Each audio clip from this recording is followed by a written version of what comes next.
Hi guys, welcome back to my channel. It's been a while since I filmed, but I am back at you with a how I edit my Instagram photos. So you guys said on my Instagram stories that you wanted to see how I edit them, so I figured I'd film this for you guys.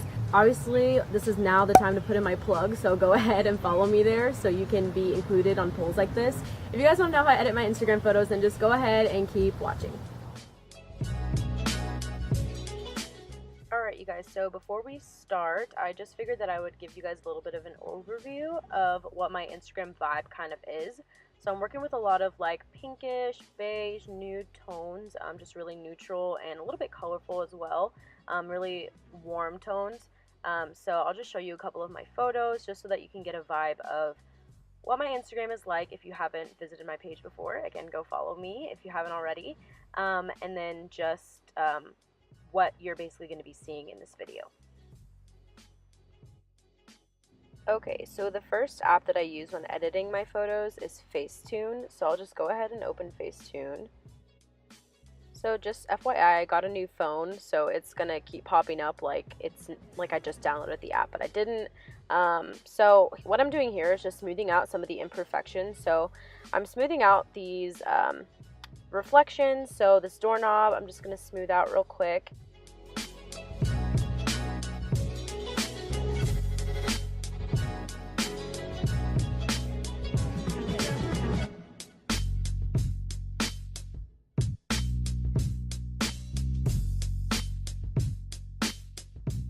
So this photo is a little bit different because you can see Kimi's reflection in my glasses. That obviously doesn't always happen. So what I'm doing is just going in the defocus tool. I'm just going to go ahead and blur out his reflection. So that's what I do to first kind of cover it up.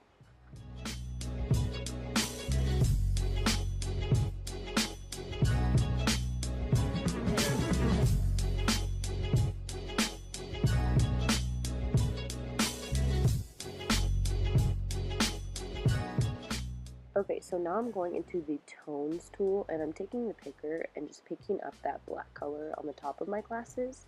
And then I'm going to go back to tones and literally just shade that over. So that's how I'm just going to cover that up for this specific one. Obviously I don't have to do this for all my photos, but this one was just a little bit special. So if you ever need to cover something up or cover some patches, sometimes I'll cover patches like in the grass that aren't completely green with this tool.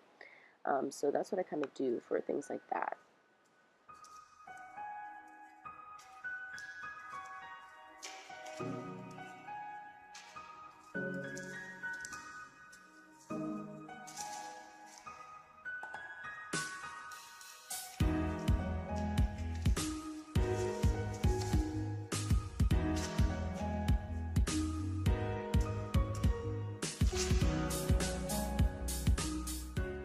Alright, so once I'm done, this is the final product in Facetune. Now I'll just save that to my camera roll, and then I will just go in and open VSCO, which is the fun part.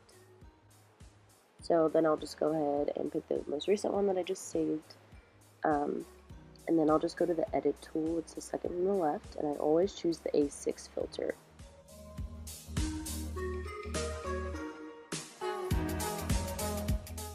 So once I choose A6, I usually bring it down to either anywhere from like 6 to 8, because sometimes it's a little extreme. That's the before and after.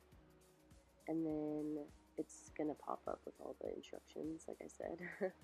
Okay, so then I will just go in and I will usually sharpen, but I don't show it in this first one. You'll see it in the second one though. So I'll go ahead and crop it first to the Instagram dimensions. So for a portrait, which is what I always use, it's 4:5. So I'll just always go ahead and crop it to a 4:5. That's the first thing I usually do in VSCO. So this photo is a little dark, so I'm just going to pump up the exposure just slightly. I don't like to do it too much just because it kind of doesn't make it look that great if you do it too much. And then I'm just going to go into tones. I usually never touch saturation.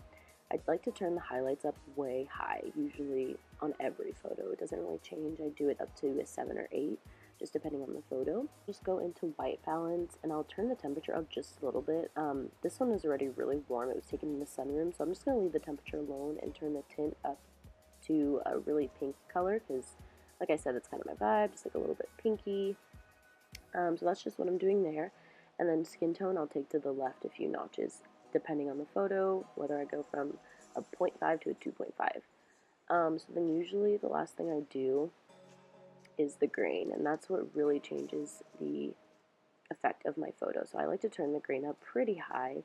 Sometimes I do it a little extreme and I kind of regret it later, but can't really take it down after posting.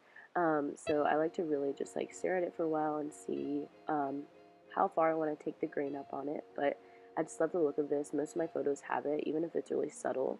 You may not notice it, but if you look really closely, I do have grain on all my photos. So that's just what I'm doing here. And then that one's done.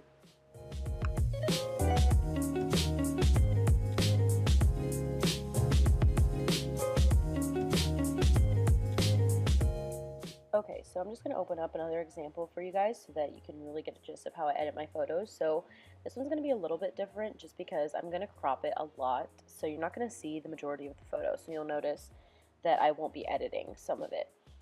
So right here with Facetune, I'm just going to start with smoothing out some of the areas like I did in the last one.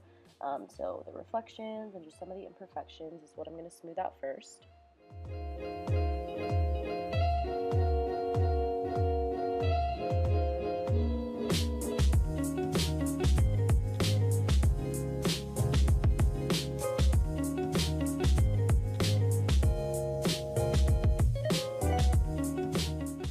Definitely experiment with a lot of other features in Facetune, but smoothing seems to be what I really need in the photos I'm editing today. So just keep that in mind. So now I'm just going ahead and opening that photo I just saved in VSCO. So then just go ahead and edit that one, and of course the A6 filter, and I kind of just adjust it where I want it, and then just go into the editing features there. Okay, so the first thing I do is crop the photo. So 4:5 is the Instagram dimension, so I'll just do that. So for this specific photo, I'm cropping it a ton and I want it to be just a lot smaller in the frame, so you'll see that's what I'm doing here. So I'll just kind of play around with it until I get the crop that I want, and once I'm done with that, I will just go ahead and sharpen the photo, which is what I didn't show you guys in the last photo.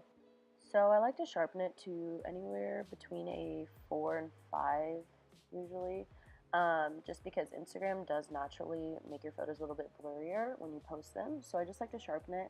And then I'm just going to go in with tones and turn the highlights up all the way, because that's what I love. So yeah, that's usually all I ever do in tones. I don't really touch the shadows. Turn the temperature up a little bit, the tint on the pinker side, of course. And then moving over to skin tone, I like to turn that to the left.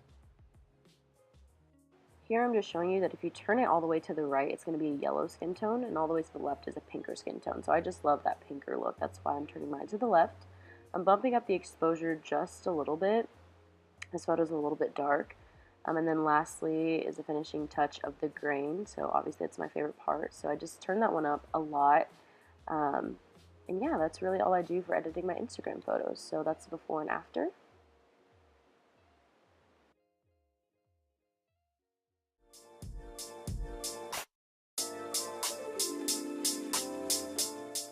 Alright, so here are the two photos edited side by side. You can see that they look really cohesive. That's kind of just the vibe that I go for on my Instagram, just making sure they all match. But yeah, that is all I do for editing my Instagram photos. Alright, so I hope you guys enjoyed that. I really love going out and taking Instagram photos, so if you guys want to see a video on like how I scope out either outfits or locations, definitely let me know. Give me a thumbs up on this video if you enjoyed it. Make sure to subscribe and join the family because we have lots of fun here, and there's going to be lots of fun videos this summer, so I hope to see you back next time. Bye.